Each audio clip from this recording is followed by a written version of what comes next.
Madame, Monsieur, bonsoir, bienvenue dans cette nouvelle édition de l'information sur Al24 News, à la une de l'actualité de ce 19h.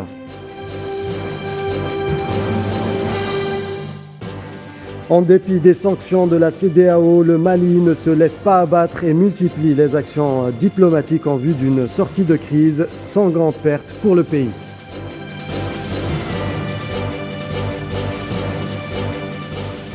Et puis présidentielle en France, condamnation pour Éric Zemmour, une gauche qui peine encore à trouver l'union salvatrice et une droite en construction. Il en sera question lors de cette édition.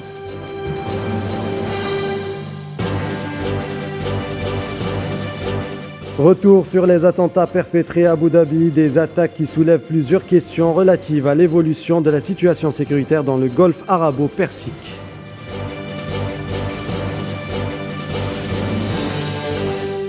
Et puis de l'économie, l'Algérie qui opte pour le blé de l'Amérique du Sud et de la région de la mer Noire.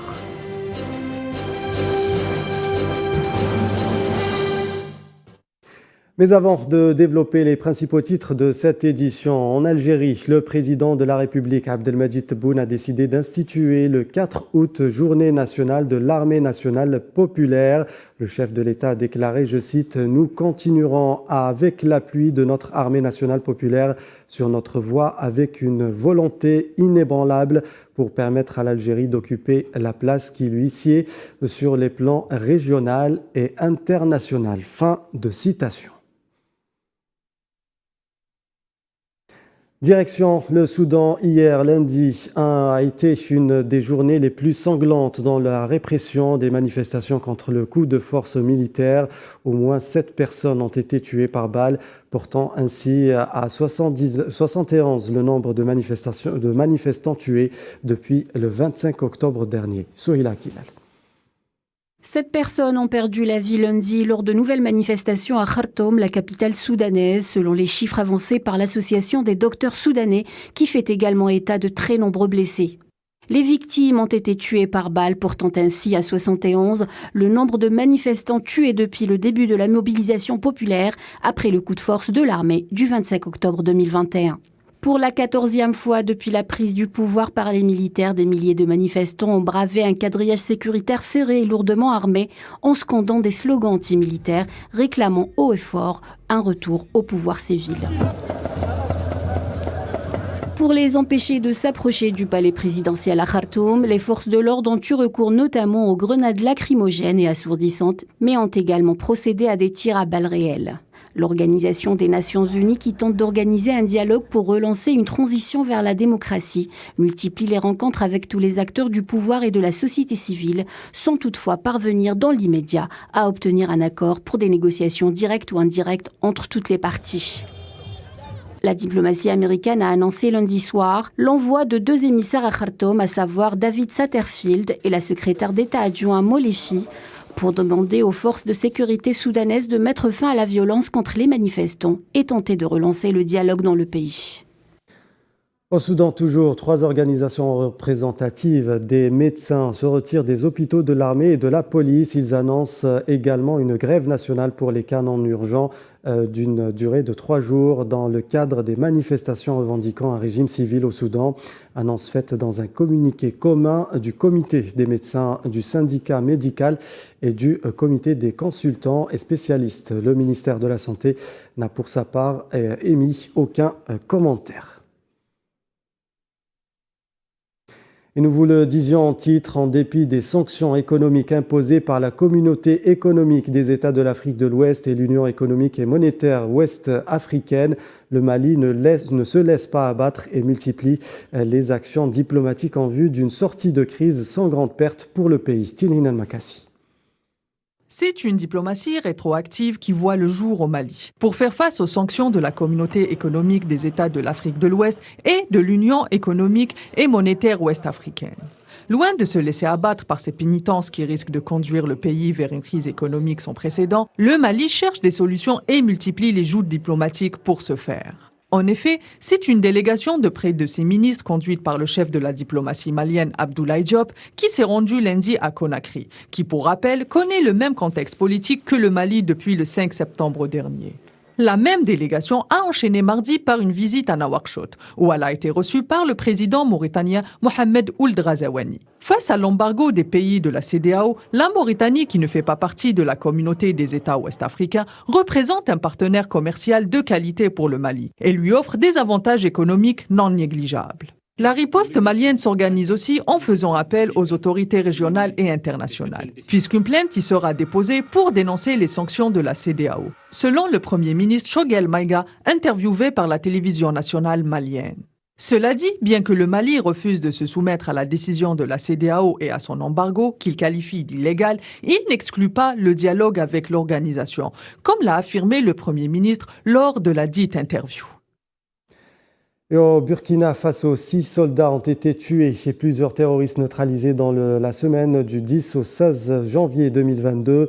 Depuis 2015, le Burkina Faso est la cible d'attaques terroristes ayant fait de nombreuses victimes et plus de 1,5 million de déplacés internes en proie à une crise humanitaire.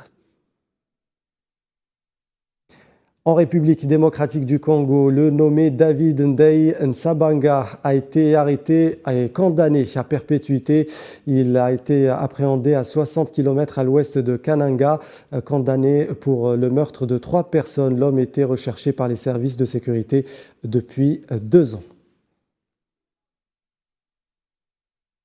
Et les unités de l'armée populaire de libération sahraoui ont exécuté hier de nouvelles attaques contre les positions des forces de l'occupant marocain dans le secteur de Farsiya. C'est ce qu'a indiqué un communiqué du ministère sahraoui de la Défense. Et l'Organisation des Nations Unies pour l'alimentation et l'agriculture tire la sonnette d'alarme.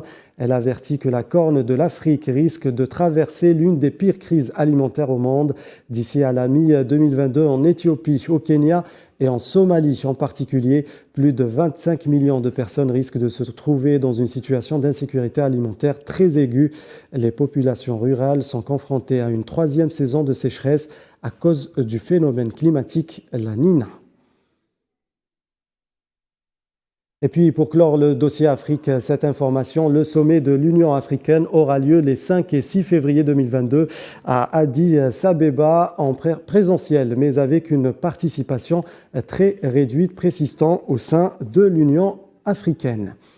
Dans le chapitre santé, cette hausse des cas de contamination en Algérie, 810 nouveaux cas confirmés de Covid-19, 435 guérisons et 12 décès ont été enregistrés ces dernières 24 heures, d'après le dernier communiqué du ministère de la Santé.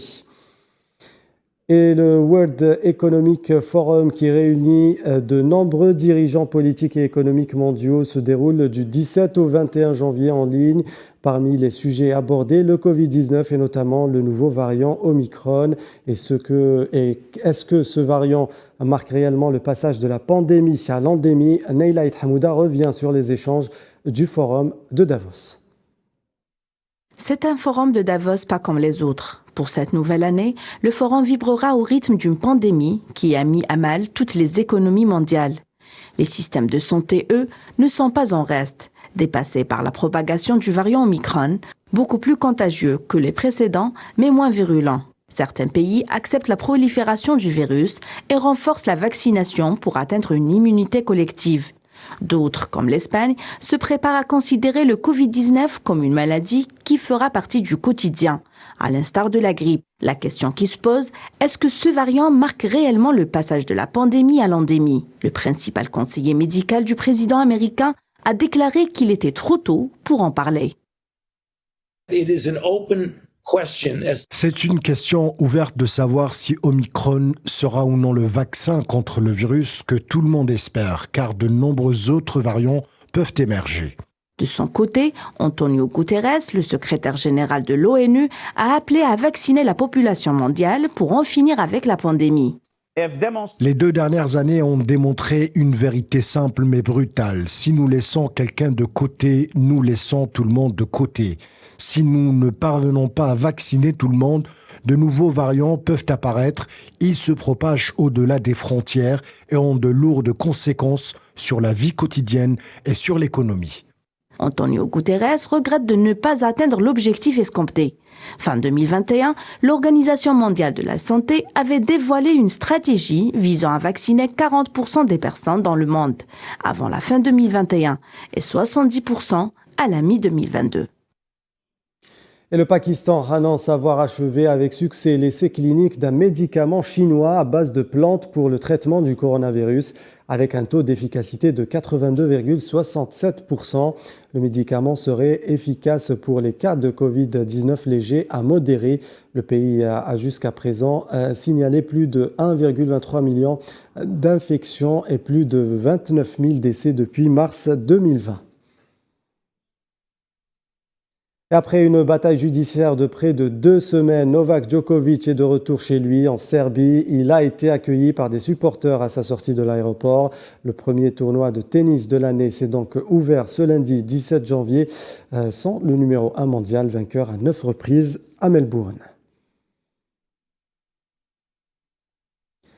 Et dans le dossier Europe sur la question chypriote, le secrétaire général de l'ONU appelle les parties à maintenir le dialogue et le rapprochement. Antonio Guterres a également conseillé la prolongation du mandat de la Force des Nations Unies chargée du maintien de la paix à Chypre jusqu'au 31 juillet 2022. En Ukraine, le parquet réclame l'arrestation de l'ex-président Porochenko. Il est soupçonné de haute trahison. Le procureur a requis 2 mois d'emprisonnement ou bien une assignation à domicile assortie d'une interdiction de voyager ainsi qu'un bracelet électronique en échange d'une caution de 31 millions d'euros. Le délibéré a été reporté à mercredi 19 janvier. Et direction la France pour parler des présidentielles françaises. Condamnation pour Éric Zemmour, une gauche qui peine encore à trouver l'union salvatrice et une droite en construction. Alors que le président sortant Emmanuel Macron, toujours en course, rien n'est joué pour les prochains rendez-vous électoraux français. Pour plus de détails, c'est avec Safouane Ben Sabri. L'heure est à la démarcation en France. Chacun tente de se faire une voix aux dépens des autres dans la course à la présidentielle de 2022. Certains candidats, à gauche notamment, peinent à s'unir pour une candidature commune, alors que Christiane Taubira avait proposé une primaire populaire dans le but d'en sortir avec un seul champion. Les autres leaders tels que Yannick Jadot et Jean-Luc Mélenchon refusent d'y participer. Anne Hidalgo avait dans un premier temps accepté le principe avant de se rétracter suite au refus des autres. À droite, on se tire dessus à boulet rouge. Marine Le Pen, candidate traditionnelle de l'extrême droite, compare Éric Zemmour à une pâle copie. Je voudrais amicalement lui conseiller d'essayer de trouver sa propre identité, peut-être sa propre marque de fabrique, sa propre manière de faire de la politique. Celui qu'elle avait d'abord encensé est désormais considéré comme un concurrent. Ce dernier, en perte de vitesse dans les sondages, n'est pas sorti de la tourmente puisqu'il a récemment été condamné à 10 000 € d'amende pour provocation à la haine raciale. Le candidat d'extrême droite avait qualifié les migrants mineurs isolés de voleurs, d'assassins et de violeurs. Emmanuel Macron, quant à lui, n'a toujours pas officialisé sa candidature, bien qu'un Français sur 2 le voit se représenter à la présidentielle. Une chose est sûre, rien n'est encore joué dans cette course à l'Élysée qui se terminera en avril 2022. Et Roberta Metsola, élue à la tête de l'Assemblée européenne. La Maltaise devient ce mardi la 3e femme présidente du Parlement européen et ainsi succédé à David Sassoli, décédé le 11 janvier dernier et dont le mandat expirait ce mois-ci. La session du Parlement européen s'est ouverte hier soir par un hommage solennel à David Sassoli. Et retour sur l'attentat d'hier aux Émirats dans la capitale Abu Dhabi. L'attaque revendiquée par les Houthis du Yémen contre des sites stratégiques aux Émirats arabes unis soulève plusieurs questions relatives à l'évolution de la situation sécuritaire dans le golfe arabo-persique. Analyse de Sofiane Barouti. La double offensive contre l'aéroport international d'Abu Dhabi et les installations pétrolières de la compagnie émirati ADNOC relance les inquiétudes autour de l'instabilité de la situation dans la péninsule arabique et dans le Golfe. Cette attaque, revendiquée par le porte-parole de Ansar Allah, en représailles à l'intensification de l'implication émirati dans la guerre au Yémen, notamment dernièrement dans la bataille de Ma'rib ou dans le conflit autour du contrôle des côtes. L'offensive, qui aurait été menée à travers le recours à des missiles balistiques appuyés de drones de combat, pose beaucoup de questions sur la capacité de défense émirati, touchée dans son cœur stratégique. En effet, plus de 1500 km séparent le Yémen des Émirats arabes unis et l'asymétrie des moyens militaires paraît évidente. Le dispositif émirati est l'un des mieux fournis de la région et des bases étrangères sont implantées dans ce pays arabe qui est à compter parmi les plus grands acheteurs d'armes de la planète. Le recours à des technologies de pointe et à un appui technique sophistiqué pose la question de la viabilité des investissements sécuritaires de l'État émirati, qualifié de fragile par le porte-parole des Houthis. Abu Dhabi a pourtant consenti à s'équiper à grands coups de milliards. En témoigne la dernière transaction d'armement qui a donné un bol d'air frais au complexe militaro-industriel français en panne de perspective. Les médiationnistes ont pour leur part pris d'assaut la question de l'efficacité du dôme de fer contre des menaces similaires. Le rapprochement entre Abu Dhabi et Téhéran n'a pas empêché son ciblage par les Houthis du Yémen qui ont mis à exécution les mises en garde proférées après l'enlèvement d'un navire en mer Rouge. Pour rappel, une attaque semblable avait déjà touché des installations de la méga compagnie pétrolière Aramco à Bgig en Arabie Saoudite, l'une des zones les mieux sécurisées du monde, et plusieurs actes de piraterie ou de sabotage ont été enregistrés dans le Golfe arabo-persique.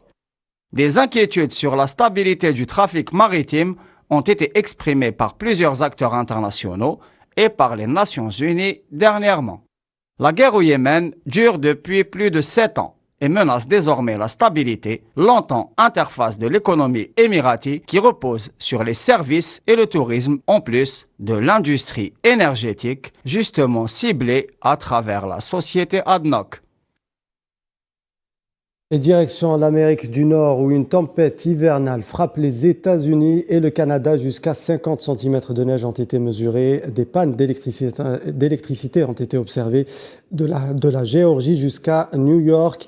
Du côté du Canada, un minimum de moins 17 degrés Celsius ce mardi matin à Montréal, alors que le week-end prochain, les moins 30 degrés pourraient être atteints en raison d'un nouveau décrochage du vortex polaire. Et cet assassinat d'un photoreporter à Tijuana, dans le nord-ouest du Mexique, hier lundi, collaborateur de plusieurs publications mexicaines, le photographe Margarito Martinez a été tué par balle. Il avait reçu des menaces d'après une ONG. Et en Afghanistan, selon un bilan fourni mardi par le Bureau des Nations Unies pour la coordination des affaires humanitaires, 12 personnes sont mortes dans un tremblement de terre de magnitude 5,3 qui a secoué lundi la province de Bagdis. De nombreuses maisons étaient détruites, plusieurs blessés ont été enregistrés. Le tremblement de terre a également été ressenti dans les provinces d'Herat et de Farah dans l'ouest du pays.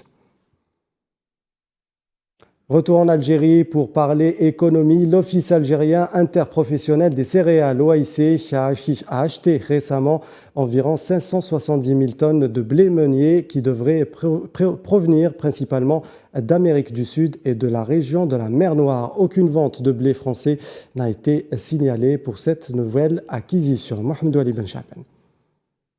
Selon l'agence Reuters, qui cite des négociants européens, l'Office algérien interprofessionnel des céréales OAIC a commencé vendredi dernier à acheter environ 570 000 tonnes de blé meunier dans le cadre d'un appel d'offres international. L'origine de ces achats serait l'Amérique du Sud et la région de la mer Noire. Les négociants ont déclaré qu'ils s'attendaient à ce que le blé acheté provienne principalement de Roumanie, de Bulgarie, d'Ukraine et d'Argentine. Certaines ventes allemandes ont également été évoquées. Toutefois, aucune vente de blé français n'a été signalée. Le prix d'achat se situe quant à lui entre 348 à 350 $ la tonne, coûts et fret compris. Au mois de décembre dernier, l'Algérie a commandé entre 690 000 et 700 000 tonnes de blé meunier auprès de plusieurs fournisseurs. La France était absente, selon une note d'Info d'Agrest. Le service statistique du ministère français de l'agriculture datant du 11 août 2021, l'Algérie tend à diminuer ses importations de blé français d'année en année.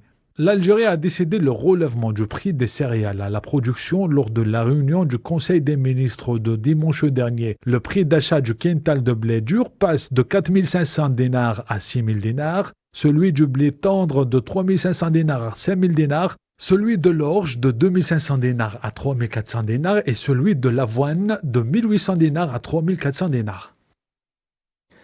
Et le ministre de l'Énergie, Mohamed Arkab, a reçu mardi à Alger Lord Richard Risby, envoyé du Premier ministre britannique pour les affaires économiques et commerciales avec l'Algérie, avec qui il a discuté de la coopération bilatérale dans le domaine de l'énergie. Le ministre algérien de l'Énergie a d'ailleurs invité les compagnies britanniques à investir plus en Algérie et établir un partenariat gagnant-gagnant avec les entreprises algériennes. Je vous propose d'écouter justement le ministre algérien de l'Énergie, Mohamed Arkab, et l'envoyé spécial britannique, Lord Richard Risby. On parlait par rapport aux hydrocarbures, la nouvelle loi, et nous avons discuté sur la possibilité d'encourager aussi les sociétés britanniques dans ce domaine de partenariat avec Sonatrach dans l'amont et l'aval pétrolier. Nous avons aussi discuté sur le domaine minier algérien, sur la possibilité surtout sur l'ouverture de ce domaine minier, la nouvelle loi qui est en cours, et sur l'attractivité de ce domaine pour pouvoir avoir des partenaires britanniques avec nous dans plusieurs opérations qu'on est en train de développer, qu'on est en train de préparer et de projeter à l'avenir, surtout en matière première, en matière de terres rares et de métaux rares pour les nouvelles technologies. L'Algérie nous approvisionne en gaz depuis 55 ans. Nous voulons participer dans d'autres projets pour l'exploitation des produits miniers que l'Algérie possède, vu qu'elle est considérée comme une force stratégique dans le monde. Nous avons un partenariat important avec l'Algérie et nous souhaitons le développer malgré les 2 années de la pandémie. On espère le rendre plus fort avec le temps et on travaille ensemble pour développer notre partenariat. Énergie, toujours avec l'Espagne cette fois-ci, qui affiche au grand jour toute sa satisfaction quant à la fiabilité de son partenariat avec l'Algérie en matière d'approvisionnement en gaz, une relation au beau fixe qui ne souffre d'aucune fausse note. Le chef de la diplomatie espagnole, José Manuel Álvarez, a même été dithyrambique à ce sujet. Kherdim Batash. Il n'y aura pas de crise énergétique en Espagne car l'Algérie veille au grain. Le principal fournisseur de gaz du royaume ibérique a tenu tous ses engagements en matière d'approvisionnement en gaz. C'est ce qu'a annoncé le ministre des Affaires étrangères espagnol, José Manuel Álvarez, lors d'un entretien accordé au journal El Diario. L'approvisionnement en gaz algérien est totalement garanti et dans les conversations que j'ai eues avec les compagnies gazières espagnoles l'ont confirmé. À aucun moment il n'y a eu de pénurie de gaz et cela ne se produira pas non plus, d'après ce que l'on m'a rapporté. C'est que les besoins de l'Espagne sont complètement couverts et les garanties politiques que le gouvernement algérien m'a données lorsque j'ai été en visite à Alger se voient à travers l'action de la compagnie pétrolière et gazière algérienne Sonatrach. Et d'après mes informations, ces besoins sont intégralement satisfaits. Il n'y a aucune crainte ni de la part du gouvernement espagnol ni de la part de nos compagnies quant à un éventuel déficit en ressources énergétiques.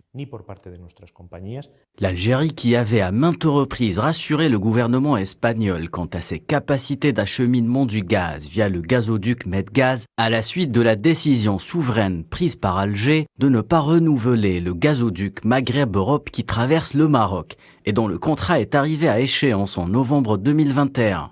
Les déclarations du chef de la diplomatie espagnole font écho aux dernières révélations faites à ce sujet par le PDG de Sonatrach, Toufik Akar, et qui s'inscrivent en droite ligne avec la politique du groupe pétrolier algérien. Les contrats qui existent entre Sonatrach et ses partenaires espagnols, essentiellement, c'est autour de 10 milliards de mètres cubes. et les capacités de Medgaz sont suffisantes pour transporter ces quantités. S'il y a une demande supplémentaire de la part de nos partenaires espagnols, bien sûr, on va examiner cette question, on doit négocier les prix, les quantités, la durée et le moyen de satisfaire cette demande. Toufik Akar a récemment indiqué que Sonatrach devrait mettre en service durant ce mois de janvier le 4e turbocompresseur du gazoduc, qui assure le transport du gaz algérien vers l'Espagne et le Portugal.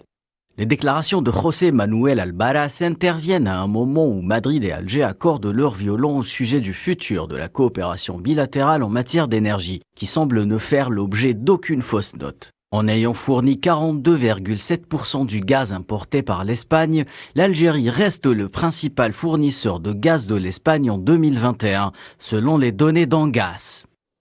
Direction l'aéroport d'Alger, le ministère des Transports a annoncé la reprise des vols d'Air Algérie à destination d'Égypte et de Suisse, et ce à compter du mardi 25 janvier 2022. Sont prévus 2 vols par semaine à destination du Caire et un vol par semaine à destination de Genève. Les compagnies aériennes égyptiennes et suisses bénéficieront du même nombre de vols par semaine. Et sport, football à présent, CAN 2021, dernier match du groupe B. 2 matchs étaient au programme. Sénégal-Malawi, score final 0 partout. Le Sénégal qui est donc qualifié au prochain tour. Et le Zimbabwe face à la Guinée. Le match s'est terminé sur le score de 2-1 pour le Zimbabwe. La Guinée se qualifie tout de même au 2e tour. Le Malawi maintient un espoir de qualification. Ce soir, 2 autres matchs du groupe C. Cette fois-ci sont prévus à partir de 20h. Le Gabon face au Maroc et le Ghana qui affrontera les Comores. Et nous restons au Cameroun où notre envoyé spécial Faisal Salah s'est approché des responsables de la Fédération algérienne de football, le président de la FAF justement, qui nous parle du discours tenu avec les joueurs juste après la fin du match et de la défaite surprise de l'équipe nationale algérienne face à la Guinée équatoriale. Je vous propose de l'écouter. On a parlé aux joueurs et on leur a dit que notre destin est entre nos mains. Notre destin est entre nos mains encore. C'est-à-dire qu'il faut croire en nos chances, défendre notre statut. Nous avons un statut que nous devons défendre. Nous sommes les champions d'Afrique, nous sommes les champions arabes. Nous avons une histoire et cette Algérie-là n'est pas l'Algérie qui fait. Et avec cette équipe encore, hein, c'est pas une Algérie qui va baisser les bras devant une première défaite. C'est vrai qu'on n'a pas pris depuis très longtemps. On a oublié, je dirais peut-être l'amertume des défaites, mais ce n'est pas non plus une fatalité. Une défaite dans le football est prévue et envisageable. Et puis, l'espoir est toujours permis pour une éventuelle qualification pour le prochain tour. Le chargé de la communication de la Fédération algérienne, Salah Beyaboud, reste optimiste quant à une qualification des Verts. Je vous propose de l'écouter. Tout le monde doit être optimiste. Tout le monde est optimiste à donner le maximum pour réaliser un résultat positif, c'est-à-dire une victoire. Donc maintenant, chacun sait ce qu'il a à faire. Je pense que le staff technique et tous les membres des autres staffs sont en train de faire leur travail convenablement, de manière professionnelle. Reste aux joueurs maintenant de trouver les solutions sur le terrain, chose qu'ils n'ont pas encore trouvée, que ce soit sur le premier match et sur le deuxième. À eux maintenant de se donner à fond, de défendre crânement leurs chances et de démentir un peu tout ce qui se dit autour de cette équipe, comme quoi elle est sujette au doute. Voilà, c'est la fin de cette édition. Merci de nous avoir suivis. Tout de suite, la météo présentée par Amel Amziane Zitouni. Excellente suite des programmes sur Al 24 News. À demain.